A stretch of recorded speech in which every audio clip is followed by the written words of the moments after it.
चलिए, हम लोगों ने पढ़े थे, अभी तक हम लोग शब्दालंकार पढ़ रहे थे और शब्दालंकार के अनुप्रास पढ़ा, अनुप्रास के भेद पढ़े, यमक पढ़ा और श्लेष पढ़ा।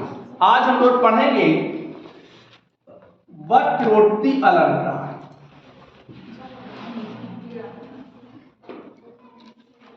वक्रोक्ति अलंकार। सबसे पहले वक्रोक्ति अलंकार अगर हमें देखा जाए तो वक्रोक्ति शब्द ये है वक्रधन उक्ति। वक्रोक्ति की संधि विच्छेद क्या होगी? वक्रधन उक्ति। वक्र माने होता है, अब देखो यहाँ पे वक्र माने होता है टेढ़ा, जो सरल नहीं है उसे हम वक्र कहेंगे। वक्र माने टेढ़ा, उक्ति माने कथन, टेढ़ा कथन, टेढ़ा।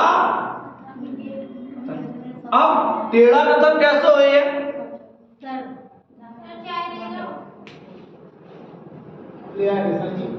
उसके बाद कर देना। टेढ़ा कथन कैसा होगा? टेढ़ा तो ऐसा तो है नहीं है कि पहले वो ये जाए फिर ये जाए, टेढ़े टेढ़े हो क्या है। तो वक्रोक्ति किसे कहते हैं? अब सुन लीजिए, कभी कभी आपने देखा होगा ये ज्यादा टेढ़े ना बोलो, नहीं टेढ़ो ही कर दिए। टेढ़े का मतलब उल्टा बोलना। अब वक्रोक्ति में क्या है सुनते हैं पहले उसको, कि जहां वक्ता कुछ कहे, वक्ता कुछ कहे। वक्ता होता कौन है?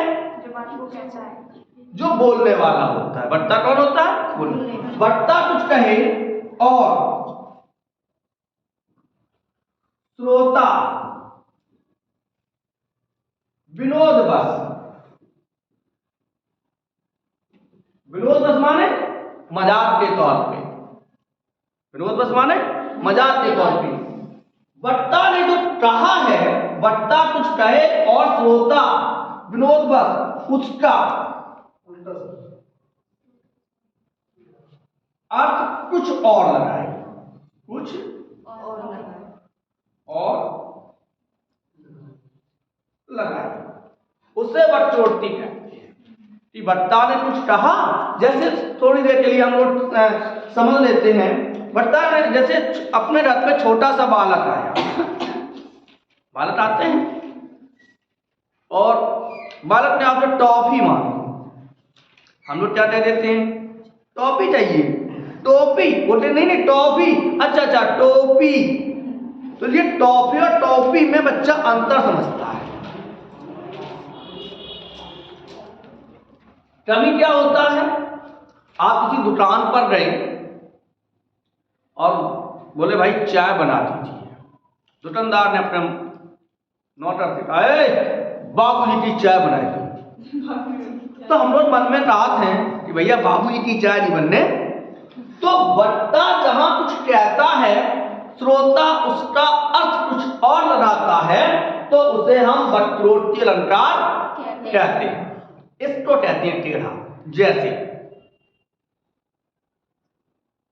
वक्रोक्ति की भी भेद होते हैं, श्लेष वक्रोक्ति और काक वक्रोक्ति। इतने गहरे में जाने की आवश्यकता नहीं है, केवल वक्रोक्ति में परिभाषा समझ में आ गई।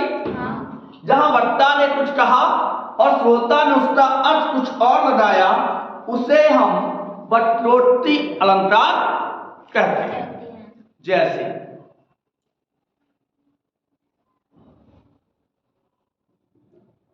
द्वार पर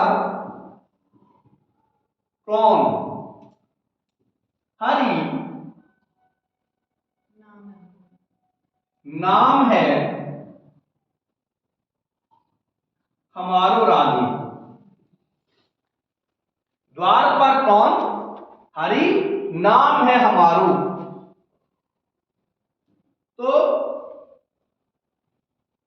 बसो कानन पहाड़। राधा जी के दरवाजे कृष्ण जी पहुंचे।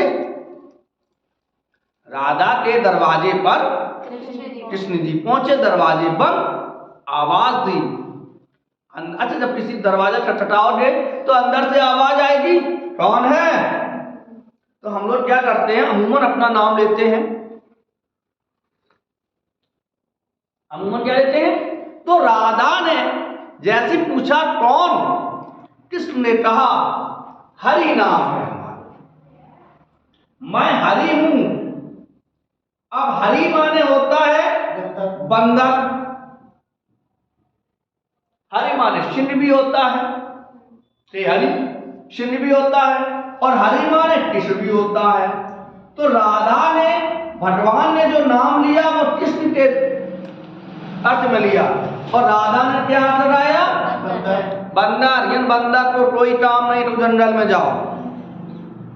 आगे वो फिर कहते हैं नहीं प्रिय, नहीं प्रिय, मैं कृष्ण हूं। क्या हूं? कृष्ण। अच्छा, कृष्ण माने काला भी होता है, कालो लगाओ, और कृष्ण माने सर्प भी होता है, और कृष्ण भगवान को भी कहते हैं। तो उन्होंने कहा कि भाई यहां सांप का कोई काम नहीं, करो बिल में बसेरू। यदि आप सर्प हो तो बिल में जाओ, हिन काहे हो। अब तो भगवान परेशान कृष्ण, वो फिर दोबारा कहते हैं नहीं प्रिय, मैं मधुसूदन हूं। मधुसूदन, मधुसूदन का मतलब होता है भौरा, धर्मा, और कृष्ण यानी कि भगवान। तो उन्हें कहा करो फूलन गुंजार, यदि आप भौरे हो तो किसी फूलों पर जाइए, दरवाजे ठाड़े ना रहो। फिर वो कहते हैं नहीं प्रिय, मैं हूं घनश्याम। तो वो कहती है कि तो वर्षो, यदि आप बादल हो तो कहूं वर्षो नियम का ठाड़ी। तो क्या है, वक्रोक्ति में वक्ता कुछ कहता है, श्रोता उसका अर्थ कुछ और लगाता है, वो भी विनोद बस, हास्य बस, तो उसे हम वक्रोक्ति अलंकार कहते हैं। समझ में आया? और अधिकतर पूछा जा रहा है, क्योंकि ये श्लेष से बिल्कुल लगा हुआ होता है। श्लेष और वक्रोक्ति में इतना अंतर होता है कि श्लेष के एक ही समय में दो अर्थ लगाए जाते हैं। यहां क्या है कि एक अर्थ दूसरा लगाता है, दूसरा अर्थ दूसरा लगाता है। जैसे सखी आए गए घनश्याम, सखी आए गए घनश्याम, तो यहां घनश्याम का मतलब बादल और कृष्ण दोनों हैं।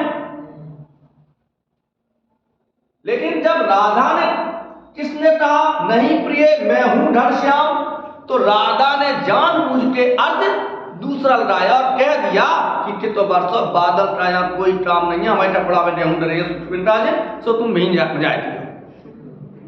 एक और देखते उदाहरण, दूसरा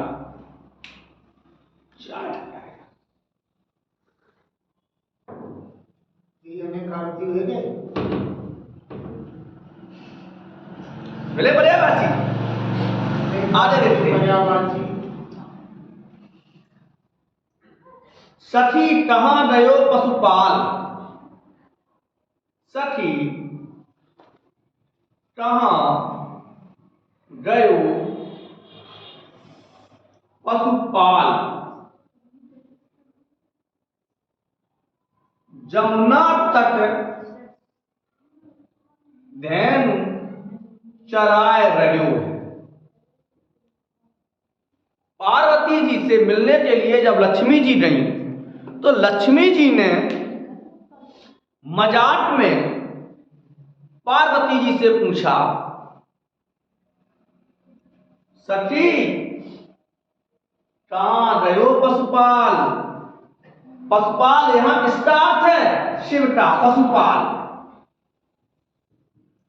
और लक्ष्मी के अर्थ में, लक्ष्मी के अर्थ में पशुपाल का मतलब कौन है? नहीं, पशुओं को पालने वाला, पशुओं को पालने वाला। यहां पे लक्ष्मी जी ने शिव नहीं कहा, मतलब है तो अर्थ किसका? शिव का ही अर्थ है। पशुओं को पालने वाले अर्थात शिव। सीधे सीधे नहीं पूछी कि शंकर जी कहां चले गई। लक्ष्मी जी ने जब पार्वती जी ने जवाब दिया, यमुना तक धैर्य चराए रहे हो है। भगवान विष्णु ने द्वापर युग में नंद के यहाँ गाय चराई थी, कृष्ण अवतार की। तो पार्वती के अर्थ में कौन हुए? कृष्ण हुए। तो पशुपाल का मतलब शिव और पशुपाल का मतलब कृष्ण। समझ में आया? तो जहां एक शब्द एक से अधिक बार एक ही बार है तो श्रेष्ठ होता है, लेकिन जहां एक शब्द के जानबूझकर हम भिन्न भिन्न अर्थों में उसके शब्द लगाते हैं तो उसे हम वटरोट के अलंकार कहते हैं। जहां वक्ता कुछ कहता है, श्रोता उसका अर्थ कुछ और लगाता है, उसे हम वटरोट के अलंकार कहते हैं। आगे लिख लेते हैं। चाय में बहुत स्वाद है, क्या ठंडी हो जाती है।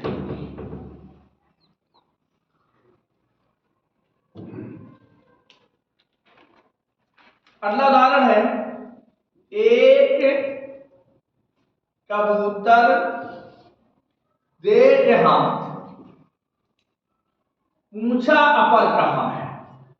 पूछा अपर कहां?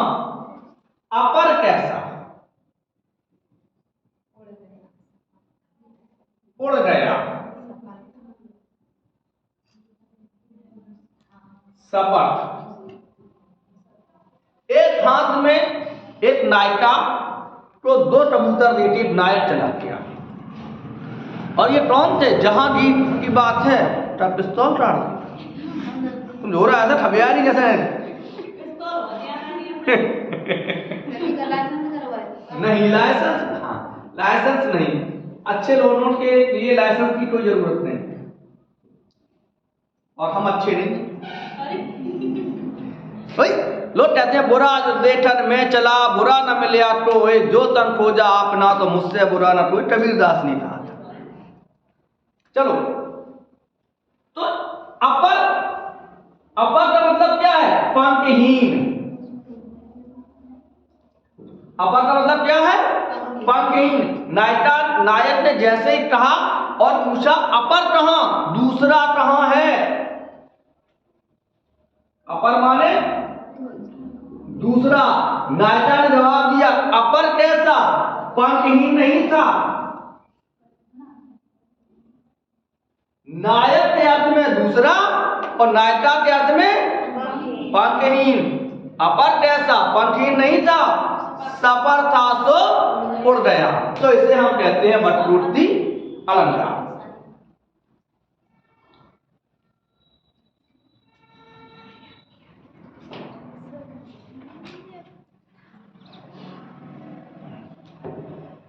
इसमें दूसरा सेंस लगाया जाता है। हाँ, और देख लेते हैं, एक उदाहरण और देखते हैं।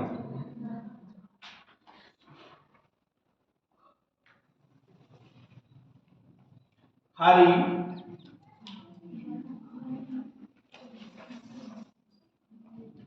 अंबर हमें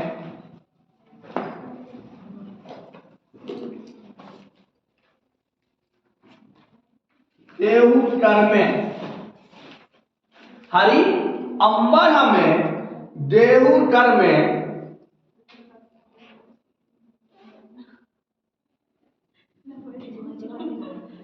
रहिए, जो कर में आवे। हाँ, जो कर में नभ आवे, जो कर में नभ। कृष्ण ने गोपियों के वस्त्रों को चुरा लिया। कृष्ण ने गोपियों के वस्त्रों को क्या कर लिया? चुरा लिया।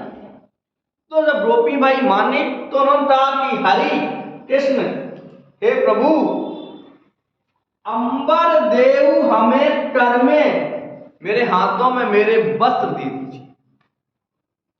इसने क्या कहा, रहिए पटरिए भाई, यदि आकाश हाथ में आ जाए, नभ हाथ में आ जाए, तो दोनों ने, कृष्ण के अर्थ में, गोपियों के अर्थ में वस्त्र है और कृष्ण के अर्थ में आकाश है। तो इसे हम कहते हैं वक्रोक्ति अलंकार। जहां वक्ता कुछ कहे, श्रोता उसका अर्थ कुछ और लगाए, उसे हम वक्रोक्ति अलंकार कहते हैं। अगला अलंकार लिखते हैं हम लोग। अब इसके दो भेद होते हैं, काकरोक्ति और वक्रोक्ति। लेकिन स्टोरी पढ़ेंगे, फिर कभी मौका मिलेगा तो हम बता देंगे। अगला है पुनरुक्त बदाभास। पुनरुक्त बदाभास अलंकार किस पिक्चर का गीत है? मौका मिलेगा तो हम बता देंगे। दिलवाले दुल्हनिया ले जाएंगे। चलो आगे बढ़ते हैं। पुनरुक्त बदाभास अलंकार। सबसे पहले पुनरुक्त होता है, पुनरुक्त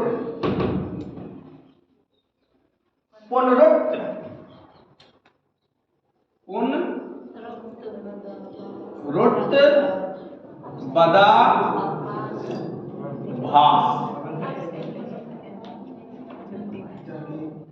अलंकार। इसमें संधि कौन सी होगी? पुनादन उक्त धन आभास। क्या बात है, शाबाश।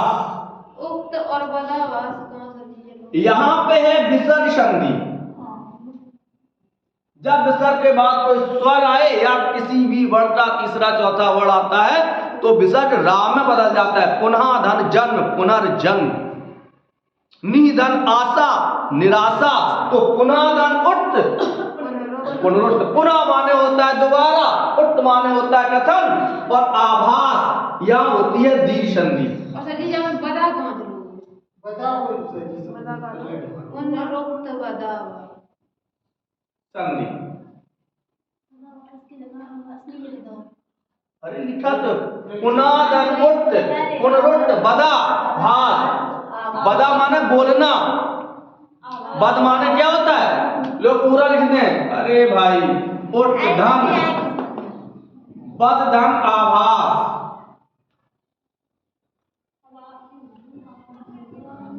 अब हो गया? अरे इतना तो सेंस रखो थोड़ा सा, रियल रखो है घरे अलमारी में। भाई बंदर वाली कहानी बोले कि अरे यार मदर बंदर की कहानी सुनी? मदर बंदर की कहानी है। बंदर से मदर से मित्रता हो गई। बंदर मदर को बहुत चाहता था, मदर बंदर को बहुत चाहता था। अंत में एक दिन वो जामुन लेके मदर, माता मदर को दिए, तो माता मदर ने ये कहा मदरानी ने कि सुनो, जब जामुन इतने मीठे, जो रोज जामुन खा तो दिल कितना मीठे हो। बोले बोले हम रूठ गई तो लेते आओ। अब बंदर के मदर के सामने भाई दुनिया रूठ जाए, घरवाली ना रूठे। वो आया, बोले आज तुम्हारी भौजाई ने बढ़िया तरीके से दावत दी है, चलो। तो बंदर उल्टे मदर की पीठ पे बैठ के चल दिया। लेकिन मदर दिल का साफ था, बेवकूफ टाइप का भी था, दिल का साफ। जो दिल के साफ होते वो इतना बेवकूफ होते हैं, उन्हें सब उल्लू बनाया जाता। तो बोले कि यार सही बात बताए थे। बोले क्या? कि मेरी घरवाली तुम्हें यार तुम्हारा दिल खाओ चाहत और रूठी बैठी है। बोले ए भगवान, हो गई पूरी मेहनत बेकार। उन्होंने कहा है उन्हें कि हम रोज वापस डालियों पे इन्हें हुए उलट रहा थे, जब से वापस यार दिल टूट नहीं जे। वो तो हम मुझे पेड़े बटाने रात कर रहे। बोले चलो जल्दी लेते आए। तुम जाने लेते चल आओ, बंदर कूद दो। बोले यार कैसे आदमी थे तुम्हें, हम जामुन खिलाए तो हमें बहुत चट्टर मार रहे। चलो इसको और लेते हैं थोड़ी देर के लिए। नहीं इन्हें तो बहुत अमीर हो केवल 5 प्रश्न। पुनरुक्त बदाभास आप लोग जा सकते हैं। पुनरुत्पादाभास का मतलब होता है कि जब किसी शब्द, देखिए हमारी परिभाषा किताबों से भिन्न होती है, बड़ी सरल परिभाषा है। जब किसी शब्द के पर्यायवाची आए, जब किसी शब्द के पर्यायवाची आए किंतु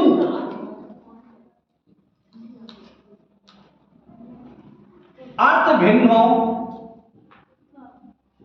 तो पुनरुत्पादाभास होता है। जब किसी शब्द के पर्यायवाची आए किंतु शब्द के अर्थ जो होते हैं वो भिन्न होते हैं, उसे हम पुनरुत्पादाभास अलंकार कहते हैं। पुनः धन उठ धन बद धन आभास, दोबारा कहने का आभास। जैसे जन को कनक, जन को कनक सुवर्ण बावला कर देती है। देखो कनक के दो शब्द आए हैं, सोना के पर्यायवाची हैं। कनक माने भी सोना होता है, सुवर्ण माने भी सोना होता है, एक शब्द के पर्यायवाची हैं, लेकिन यहां पर दोनों के अर्थ अलग हैं। एक अर्थ का होता है सोना और एक सुवर्ण माने होता है सुंदर बड़वाली अर्थात स्त्री। सोना और स्त्री शब्द एक है, एक के पर्यायवाची है। सोने के पर्यायवाची को हम कनक भी कहते हैं, सुवर्ण भी कहते हैं, और हम लोग पढ़ते आए थे भी, सुवर्ण को ठोजत भ्रष्ट व्यभिचारी चोर। तो वही अर्थ है कि जन को कनक सुवर्ण बावला कर देती है, कि मनुष्य को दो चीजें पागल बना देती हैं, या खाए बोराए जन बापाए बोराए। सोना, जो सोना होता है ताऊ तो 2-4 किलो मिल जाए पट ले आए जब, और ताऊ हाई स्कूल पास तो बीए बिटिया मिल जाए तो वो पट ले आए जा। हाँ, जन को कनक सुवर्ण बावला कर देती है। आगे देख लेते हैं एक और, कोई भी हो, आगे बढ़ते हैं, अगला देख लेते हैं। सुमन फूल खिल उठे, सुमन फूल खिल उठे, हाँ, सुमन फूल खिल उठे मानस मन में। सुमन फूल खिल उठे लखो मानस मन में। अब देखो सुमन और फूल दोनों फूल के पर्यायवाची, पुष्प के पर्यायवाची हैं, लेकिन दोनों के अर्थ अलग है। सुमन माने पुष्प, फूल पुष्प, और फूल माने प्रसन्न। फूल के टुप्पा हो गए, देख क्या रही थी फूल के, तो फूल माने क्या हो गया, प्रसन्न होना, और सुमन माने पुष्प होना।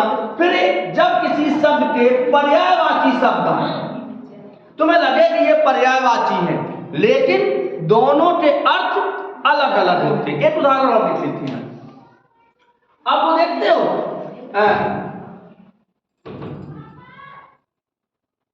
एक उदाहरण है, पुन फिर राम निकट सो आई। पुन फिर राम निकट सो आई। पुन माने दोबारा, फिर माने लौटकर। अब एक ही शब्द के पर्यायवाची है, दोनों के अर्थ भिन्न भिन्न है। पुन माने क्या होता है, दोबारा, और फिर माने लौटकर। वो दोबारा लौटकर राम के पास आती है। पुन फिर राम निकट सो आई। तो ये था पुनरुत्पादाभास अलंकार। आज आपने 2 अलंकार पढ़े, कौन कौन से, वक्रोक्ति और पुनरुत्पादाभास अलंकार। कल हम कोशिश करेंगे कि शब्द अलंकार के भेद समाप्त हो जाए। तब तक के लिए राधे राधे।